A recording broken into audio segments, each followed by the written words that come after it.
Hello बच्चों, बहुत बहुत स्वागत है आपका अपने चैनल गुड इंस्टीट्यूट में। आज हम कार्बोनेट्स कंपाउंड का पार्ट 3 पढ़ रहे हैं। ठीक है, आप इससे पहले हम इसमें 2-3 वीडियो डाल चुके हैं, पार्ट 4 एक्चुअली। इसमें हम क्या करेंगे, आज हम कार्बन कंपाउंड के केमिकल प्रॉपर्टीज के बारे में डिस्कस करने वाले हैं। सबसे पहला हमारा टॉपिक आता है कंबसन। कंबसन क्या होता है? कार्बन उसके ट्रोप्स, ऑलोट्रोप्स जितने होते हैं, ऑलोट्रोप्स बोले तो ग्रेफाइट का क्या नाम है, डायमंड, ठीक है, ये सब उसके एलोट्रोप्स, उसके टाइप। बोला कार्बन उसके इलेक्ट्रॉन्स जो है बर्न हो जाते हैं आसानी से ऑक्सीजन के कांटेक्ट में आने के बाद। जब उसको जलाया जाता है ऑक्सीजन के साथ रिएक्ट कर जाते हैं और बर्न हो जाते हैं, और साथ में क्या प्रोवाइड करते हैं हमें? हीट एंड लाइट प्रोवाइड करते हैं ढेर सारी। ठीक है, यहाँ कुछ रिएक्शन दे रखी है। यहाँ बोला कार्बन, कार्बन कुछ भी हो सकता है। फॉर एग्जाम्पल आपकी लकड़ी, लकड़ी जब जलाया जाता है तो उसमें निकलता है कार्बन डाइऑक्साइड, साथ में निकलेगा हीट और बहुत सारी लाइट। ऐसे हम मीथेन ले सकते हो, ऐसे अल्कोहल ले सकते हो, कार्बन कोई भी ले लो, कार्बन से मिलेगी कोई भी चीज। ठीक है, उसमें क्या बोलते हैं? कंबसन। मतलब जब किसी भी कार्बन कंपाउंड को जलाया जाएगा तो उसमें क्या क्या मिलेगा हमें? CO2 मिलेगी, हीट एंड लाइट मिलेगी, और कभी कभी हमें वाटर भी मिलता है बाई प्रोडक्ट। अब बोला गया यहाँ पे दो टाइप के हाइड्रोकार्बन पढ़े थे, एक पढ़ा सैचुरेटेड हाइड्रोकार्बन, एक पढ़ा था अनसैचुरेटेड हाइड्रोकार्बन।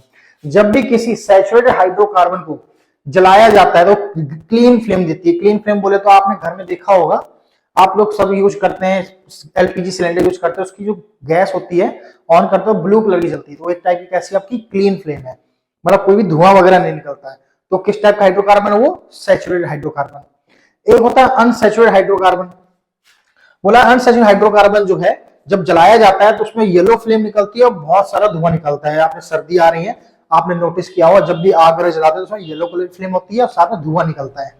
ठीक है, अब कभी आपने नोटिस किया होगा आपके घरों में कभी कभी बर्तन काला पड़ जाता है जलाते जलाते। LPG में बहुत रेयर केस होता है, फिर भी कभी कभी देखा होगा कि काले पड़ जाता है बर्तन। रीजन क्या है उसमें? अगर जो इनलेट्स होते हैं, जो बर्नर होता है, बर्नर में थोड़े देर छेद होते हैं, अगर वो छेद किसी वजह से ऑक्यूपाइड हो जाए या भर जाए या उसमें से सही से उसे एयर नहीं मिल पा रही हो, तो उस केस में वो बर्तन क्या करता है? क्लीन फ्लेम नहीं बन पाता और अनसैचुरेटेड हाइड्रोकार्बन भी हमें धुआं देने लगता है काला कलर का। समझ में आ रहा है? तो उसको अच्छे से क्लीन करेंगे तो वो नहीं होगा। आगे हमारा जो टॉपिक है केमिकल प्रॉपर्टीज, उसके बाद अगला टॉपिक हमारा ऑक्सीडेशन। अब ऑक्सीडेशन क्या होता है? आप बोलेंगे हमने पहले ही पढ़ रखा ऑक्सीडेशन। आप बिल्कुल सही बात है, आपने पहले ही पढ़ रखा ऑक्सीडेशन क्या होता है। जब भी किसी रिएक्शन में ऑक्सीजन का ऐड होता है तो ऑक्सीडेशन कहलाता है। The addition of oxygen to the substance या रिमूवल ऑफ हाइड्रोजन, इसको हम क्या बोलते हैं? ऑक्सीडेशन बोलते हैं। ठीक है, इसमें कैसे वर्क करता है? इसमें क्या काम है? जब भी किसी अल्कोहल को हमें कार्बोक्सिलिक एसिड में कन्वर्ट करना होता है तो हम एक रिएक्शन की हेल्प लेते हैं जिसका नाम है ऑक्सीडेशन। अब ये परफॉर्म कैसे करती है? तो बोला गया है जब भी इथेनॉल में KMnO4 की प्रेजेंस में, अल्कलाइन KMnO4 पोटेशियम पर मैग्नेट की प्रेजेंस में हम हीट करते हैं, हीट में एक टाइम हमें ऑक्सीजन मिल जाती है, तो क्या होता है यहाँ पे? एक H2 हट जाता है और साथ में उसके क्या जाता है? O आ जाता है, मतलब हाइड्रोजन गैस निकल जाती है और साथ में ऑक्सीजन जुड़ जाता है। तो आप देख रहे हो यहाँ पे OH है, OH मतलब अल्कोहल, यहाँ है COOH मतलब कार्बोक्सिलिक एसिड। तो आप ये समझ सकते हैं जब भी एथेनॉल को या अल्कोहल को कार्बोक्सिलिक एसिड में कन्वर्ट करना पड़ता है तब उसे हम क्या यूज करते हैं? ऑक्सीडेशन रिएक्शन का यूज करते हैं। ठीक है, और इसकी प्रेजेंस में होता है क्या? KMnO4 प्रेजेंस में या फिर K2Cr2O7 की प्रेजेंस में। बोला गया कुछ सब्सटेंस कैपेबल होते हैं ऑक्सीजन को ऐड करने के लिए। सिंपल सी बात है, हर एक के साथ ऑक्सीजन ऐड नहीं होने वाला, तो कुछ सब्सटेंस जिसके कैपेबल होते हैं ऑक्सीजन ऐड करने में हेल्प करते हैं, तो उस सब्सटेंस को क्या बोलते हैं? Oxidising agent. तो यहाँ पे ये दोनों हमारे हो गए ऑक्सीडाइजिंग एजेंट हो गए। ठीक है, जो रिएक्शन है इसका यूज किया जाता है, बता दिया, अल्कोहल को कार्बोक्सिलिक एसिड में कन्वर्ट करने के लिए इसका यूज होता है। अगला टॉपिक हमारे पास जिसका नाम है एडिशन रिएक्शन। बोला एडिशन रिएक्शन क्या होती है? अनसैचुरेटेड हाइड्रोकार्बन, अनसैचुरेटेड बोले तो आपको याद होगा जब कार्बन और कार्बन के बीच में डबल बॉन्ड बनता है तो अनसैचुरेटेड, ट्रिपल बॉन्ड होता है तो अनसैचुरेटेड, और जब सिंगल बॉन्ड होता है सैचुरेटेड। तो आपको याद आ गया होगा अब तक। बोला गया एडिशन रिएक्शन क्या है? अनसैचुरेटेड हाइड्रोकार्बन में जब हाइड्रोजन को ऐड कर देते हैं, प्रेजेंस ऑफ कैटलिस्ट, अभी बताएंगे कैटलिस्ट क्या होता है। कौन से कैटलिस्ट में? निकेल या प्लेटिनियम की प्रेजेंस में जब हाइड्रोजन गैस ऐड करते हैं किसी अनसैचुरेटेड हाइड्रोकार्बन में तो क्या बनता है? सैचुरेटेड हाइड्रोकार्बन बन जाता है। तो आपको समझ में आया एडिशन मतलब ऐड होना, किसका ऐड होना? हाइड्रोजन का। जब भी किसी भी केमिकल रिएक्शन में अनसैचुरेटेड हाइड्रोकार्बन में हम हाइड्रोजन को ऐड करते हैं इन द प्रेजेंस ऑफ निकल और प्लेटिनियम, तो उसको हम क्या बोलते हैं, एडिशन रिएक्शन बोलते हैं। अब बोला जाए कैटलिस्ट क्या होता है, catalyst are substance that cause the reaction to occur या proceed at different rate without the reaction itself. कहने का मतलब जब कोई रिएक्शन बहुत धीरे हो रही हो तो उसको फास्ट करने के लिए, बहुत अच्छे से परफॉर्म करने के लिए हम उसमें एक चीज ऐड कर देते हैं जिससे परफॉर्मेंस फास्ट हो जाए, तो वो होता है हमारा कैटलिस्ट। तो इस केस में कैटलिस्ट क्या था हमारा, निकल या फिर प्लेटिनियम, आपको याद रखना पड़ेगा टॉपिक नाम। आप देख रहे थे अभी यहाँ पे क्या है, कार्बन कार्बन में डबल बॉन्ड है, जैसे हमने H2 को ऐड किया ये किसमें कन्वर्ट हो गया, सिंगल बॉन्ड में। इसका हमारे डेली लाइफ में बहुत ज्यादा यूज होता है। कहाँ यूज होता है, बोला गया आपने एडवर्टाइजमेंट पढ़ा होगा, आप सब जानते भी होंगे। एक होता है घी जो एनिमल्स के मिलता है हमें, एक होता है वेजिटेबल घी जिसे आप लोग डालडा के नाम से जानते हैं, ठीक है, उसके बारे में बोल रहा है। बोला गया है जो भी हमारा वेजिटेबल ऑयल होता है हेल्थी होता है, ठीक है। एनिमल फैट्स जनरली कंटेन, जो एनिमल फैट्स होते हैं उसमें क्या होता है, सैचुरेटेड फैटी एसिड होते हैं जो हमारी बॉडी को थोड़ा नुकसान पहुंचा सकते हैं, ठीक है। इसलिए उसकी जगह हम क्या यूज करते हैं, ऑयल वगैरह यूज करते हैं कुकिंग करने के लिए। ऑयल हमारा होता है अनसैचुरेटेड फैटी एसिड होता है उसके अंदर और थोड़ा हेल्प करता है, और इसी प्रोसेस को हम हाइड्रोजनेशन प्रोसेस बोलते हैं। जो रिएक्शन हमने पढ़ी अभी जिसमें हाइड्रोजन का ऐड होता है तो उसको हम क्या बोलते हैं, हाइड्रोजनेशन बोलते हैं, ठीक है। ये आपको याद रखना पड़ेगा। अगला हमारा केमिकल प्रॉपर्टी किस किस की है, सब्स्टिट्यूशन रिएक्शन, बहुत आसान, बहुत ही आसान है। बोला है जब सनलाइट की प्रेजेंस में किसी भी हाइड्रोकार्बन में सनलाइट की प्रेजेंस में जब क्लोरीन को ऐड करते हैं तो उस रिएक्शन का नाम देते हैं सब्स्टिट्यूशन रिएक्शन। ये आपका क्या है, मिथेन। मिथेन में क्या कर रहे हैं, क्लोरीन गैस ऐड कर रहे हैं, किसकी प्रेजेंस में, सनलाइट की प्रेजेंस में। हो क्या रहा है, 4 हाइड्रोजन में से एक हाइड्रोजन हट गया और उससे क्लोरीन आ गया, दिख रहा होगा यहाँ पे, ठीक है। ये रिएक्शन बार बार होती चली जाती है, मतलब कि किसी भी एक हाइड्रोजन एटम को हटके उसकी जगह क्या ऐड हो जाए, क्लोरीन ऐड हो जाए, किसकी प्रेजेंस, सनलाइट की प्रेजेंस में, तो इसको हम क्या बोलते हैं, substitution reaction.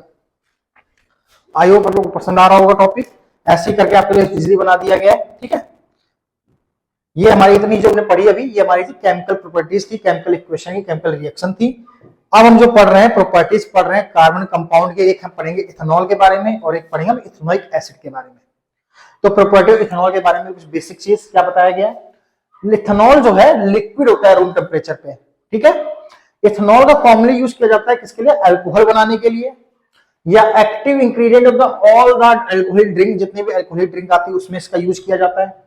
In addition because ये अच्छा सॉल्वेंट होता है तो इसका यूज किया जाता है मेडिसिन बनाने में, लाइक टिंचर ऑफ आयोडीन, साफ सफाई वाली जितनी चीजें होती है उसमें यूज होता है। कफ सिरप बच्चे जरूर पीते हैं, हम लोग भी पीते हैं, या मैंने भी टॉनिक्स वगैरह जो मेडिसिन बनाई जाती है उसमें इसका यूज किया जाता है, इसका अल्कोहल का। इथेनॉल जो है यूज ऑल्सो सोल्यूबल होता है, किसमें सोल्यूबल होता है, वाटर में हर एक प्रोपोर्शन में, मतलब कितना ही मिलाओ वो मिल जाएगा पूरा, उसमें कोई लिमिटेड कंडीशन नहीं होती। बोला consumption of small quantity of dilute ethanol cause drunkenness, और बोला गया है अगर हम इथेनॉल को बहुत छोटी क्वांटिटी भी हम ले लेते हैं, ठीक है, तो वो हमें ड्रंकनेस जैसा, मतलब कि हमें थोड़ा सा समझ नहीं आएगा, ठीक है, ऐसा। Even through this practice is commend, और बोला गया ऐसा पीना अच्छा भी नहीं है सोशली की वजह से, हमारे एनवायरमेंट के हिसाब से आसपास के माहौल में। बोला गया इन स्मॉल क्वांटिटी जो, अगर इथेनॉल की हम प्योर क्वांटिटी ले लें तो उसको बोलता है उसके हमारी डेथ भी हो सकती है। इथेनॉल जो हम पीते हैं वो होता है अल्कोहल, उसके अंदर मुश्किल से 5% मिला होता है अल्कोहल, जो ड्रिंक वगैरह करते हैं उसके अंदर इथेनॉल केवल 5% होता है। बोला अगर प्योर इथेनॉल हम ले लें एब्सोल्यूट, तो उसके क्या होगा, हमारी डेथ भी हो सकती है। ऑल्सो ये लॉन्ग टर्म के लिए यूज करने, अल्कोहल यूज करने से हमें बहुत सारी बीमारियां हो सकती हैं, आपने पढ़ा होगा लीवर वगैरह खराब हो जाते हैं और भी बहुत सारी बीमारियां।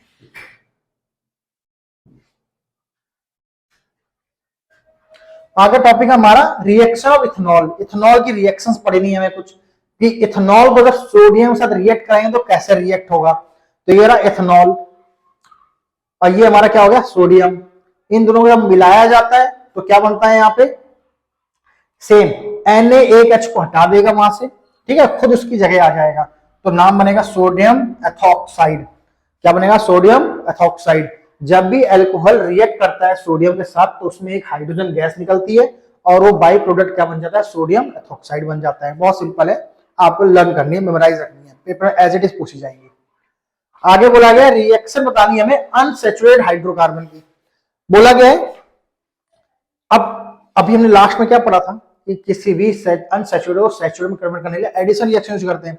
अब यहां बोला गया हमारे पास अल्कोहल है, उससे में अनसैचुरेटेड हाइड्रोकार्बन चाहिए, तो कैसे मिलेगा? तो जो हमारा एथेनॉल है उसको क्या करना है, हीट करना है। किसकी प्रेजेंस में? H2SO4, कंसंट्रेटेड H2SO4 की प्रेजेंस में। जब उसको हीट करेंगे कितने डिग्री पे? 443 केल्विन की प्रेजेंस में, तो क्या होगा, उसमें से हाइड्रोजन वाटर रिलीज हो जाएगा। देखा है, वाटर हट जाएगा और साथ में बन जाएगा इथीन, तो ये बन जाए अनसैचुरेटेड। समझ में आ रहा होगा? बोला गया हीटिंग, इथेनॉल को हीट किया जाता है 443 केल्विन में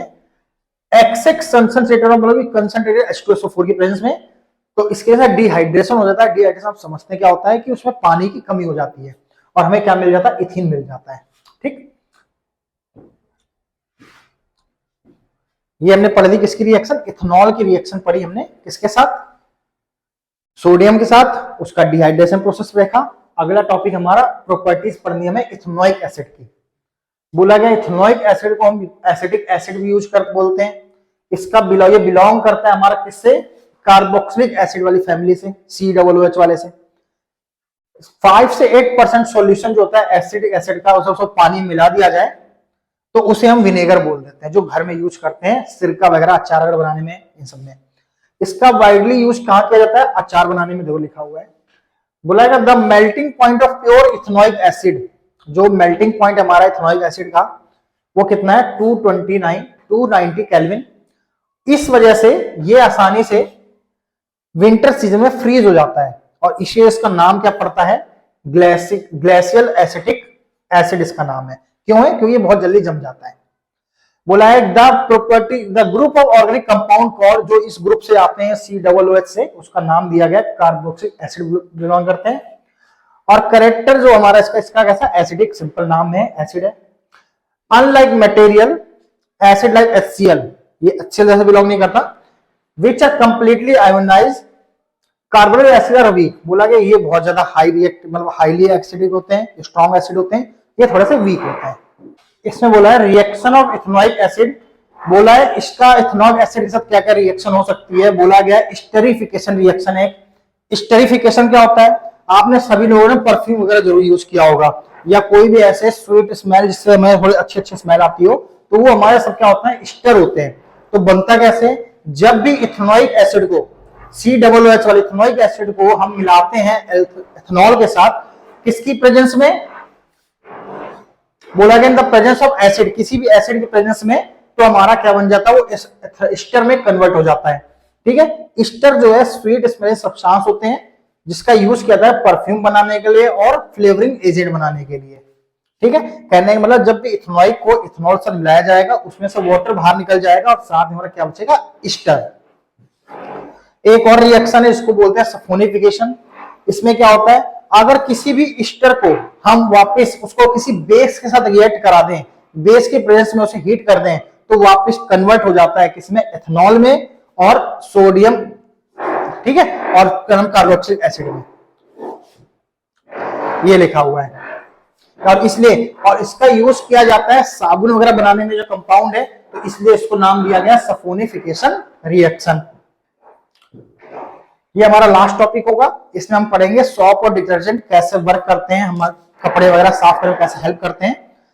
तो बोला गया है सॉप और डिटर्जेंट नॉर्मल क्या है, बताया गया है इसमें। देखो बहुत सारे डर्ट वगैरह, नॉर्मल मिट्टी वगैरह धुल के आप निकाल सकते हो, लेकिन बहुत सारे डर्ट ऐसे होते हैं जिसमें ऑयली वाले सब्सटेंस जुड़ जाते हैं, जो नॉर्मली धुलने से, पानी साफ करने में नहीं निकलते हैं। तो उसको साफ करने के लिए हमारे पास सॉप या डिटर्जेंट का जरूर यूज करते हैं।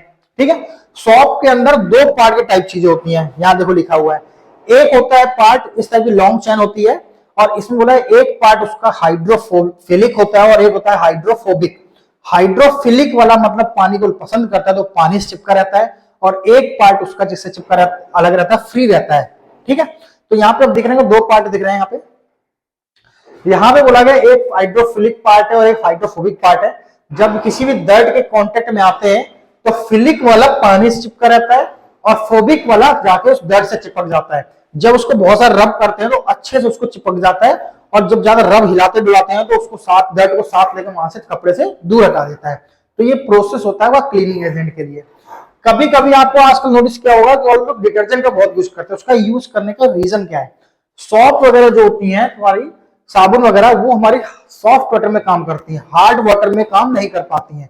ठीक है, तो उस हार्ड वाटर में क्या काम करता है? हमारा डिटर्जेंट काम करता है। ठीक है, तो आप इसको थोड़ा सा रीड कर सकते हैं। ठीक है, और आप ये बताइए, और यहाँ पे हमारा सिलेबस हमारा खत्म होता है। अगर आपको किसी भी टॉपिक पे और मोर डिटेल वीडियो चाहिए तो please like share and comment. ठीक है, प्लीज